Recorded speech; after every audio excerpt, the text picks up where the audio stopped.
আসসালামু আলাইকুম, সবাইকে কেমন আছেন সবাই? আশা করি সবাই অনেক ভালো আছেন। মির্চি বাই রনকে নতুন আরেকটা ভর্তা রেসিপি নিয়ে আসলাম। এটা হচ্ছে ডিমির শাকের ভর্তা রেসিপি। আপনাদের অঞ্চলে এই শাকটা কী নামে চিনেন কিংবা কী নামে ডাকেন সেটা বলবেন। আমাদের নোয়াখালীর দিকে তিতা ডিমি কিংবা ডিমির শাক এই নামেই আমি চিনি, এবং আমার শাশুড়ি বাড়ি যেহেতু কুমিল্লাতে, উনিও সেম নামটাই বলে যে ডিমির শাক। তো আমারও পরিচয় হয়েছে এই শাকটার সাথে নোয়াখালীতে গিয়ে এবার। আর এটার নামটাও আমি ওই যদি ভুল না বলে থাকি ডিমির শাকই বলা হয়।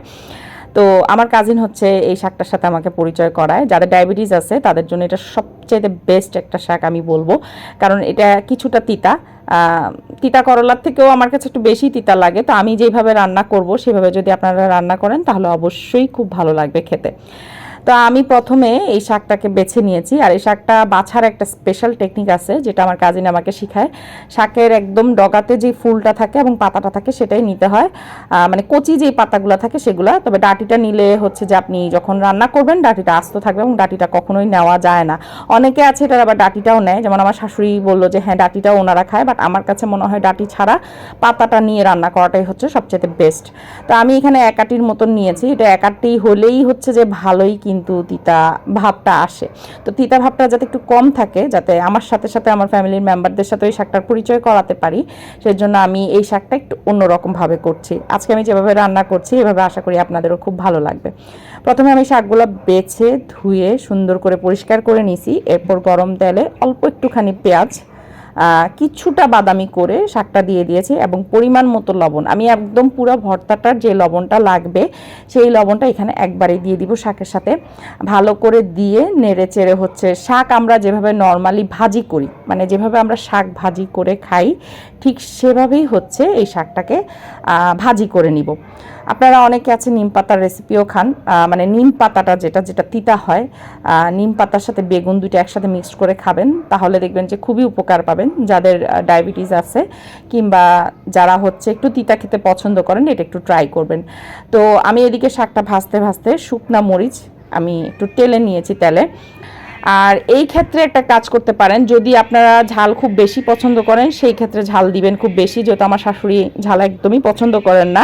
আর খাওয়ার মধ্যে হচ্ছে আমি এবং আমার শাশুড়ি খাচ্ছি, সুতরাং হচ্ছে শুকনা মরিচটাই হচ্ছে দিচ্ছি আজকে। বাট চেষ্টা করবেন কাঁচা মরিচটা দেওয়ার, কারণ শুকনা মরিচ যাদের অ্যাসিডিটির প্রবলেম আছে তাদের জন্য কিন্তু ভয়াবহ বুক জ্বালা পোড়া করবে। যেহেতু ভিডিও করতেছি এবং এটার স্বাদটা কিন্তু আসলে অরিজিনালি শুকনা মরিচ দিয়ে আসে। এবার হচ্ছে আমি 3টা আলু সিদ্ধ করে নিছি, সেই 3টা আলু আর শুকনা মরিচ সাথে হচ্ছে কাঁচা পেঁয়াজ, এই জিনিসটা মাথায় রাখবেন। কাঁচা পেঁয়াজ দিয়ে হচ্ছে আলাদা করে আলু ভর্তাটা আমরা যেভাবে বানিয়ে নেই ঠিক সেভাবে বানাবেন।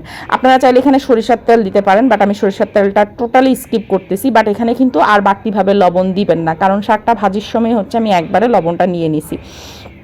তিতা ভাবটা কমানোর জন্যই হচ্ছে আলুটাকে আমি দিচ্ছি, মানে আলু ভর্তা করে আলু ভর্তার সাথে শাকটাকে মিক্স করে দিচ্ছি, যাতে তিতকুটি যে একটা ভাব আসে না এটা যাতে একটুখানি কম আসে।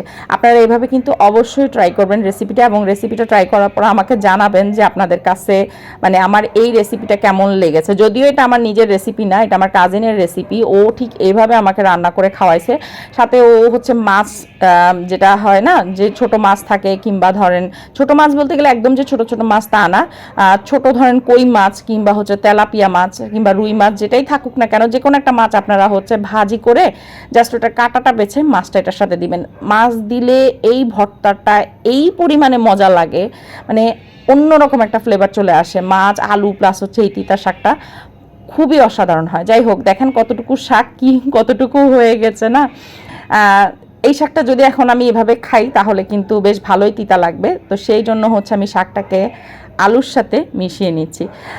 আলু ভর্তা ঠিক যেভাবে করবেন ঠিক সেভাবেই করে নেবেন। আপনাদের যদি সরিষার তেল দিয়ে খেতে ইচ্ছা করে তাহলে আপনারা সরিষার তেল বাড়তিভাবে দিতে পারেন।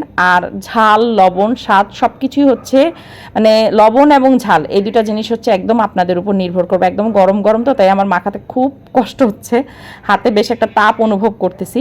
বাট বিশ্বাস করেন এইভাবে একটা বার ভর্তাটা খেয়ে দেখবেন এই পরিমাণ দুর্দান্ত হয়, মানে আমি এখন ভয়েস ওভার দিচ্ছি, আমার এখন লিটারেলি মানে জিভ দিয়ে জল আসতেছে, পুরা জিভে পানি চলে আসতেছে পুরা, এতটা মজা লাগে এই শাকটা।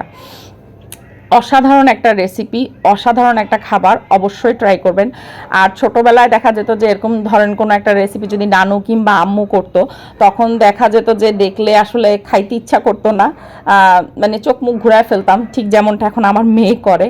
বাট বিশ্বাস করেন বয়সের সাথে সাথে এই টাইপের তরকারিগুলা কিংবা এই আইটেমগুলা আপনার কাছে খুব ভালো লাগবে।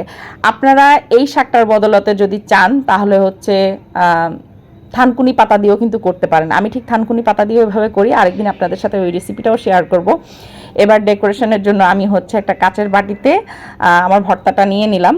আর আজকের এই ভর্তাটা এত দারুণ হয়েছে, বলে শেষ করার মতন না। তো আমার পাশের বাসার আন্টিকেও আমি ভর্তাটা খাইয়েছি, ওনাদেরকেও টেস্ট করাইছি যে কেমন হয়েছে রিভিউ নেওয়ার জন্য, এবং আব্বু আম্মুর কাছেও পাঠাইছি যে রিভিউ নিব কীরকম হয়েছে, আমার হাতে এই ভর্তাটা কেমন হয়েছে সেটা জানার জন্য। যাই হোক, আজকের ভিডিওটা এইটুকুই রাখছি। ভালো থাকবেন সবাই, দেখা হবে নেক্সট কোনো রান্নার ভিডিওতে। আল্লাহ হাফেজ।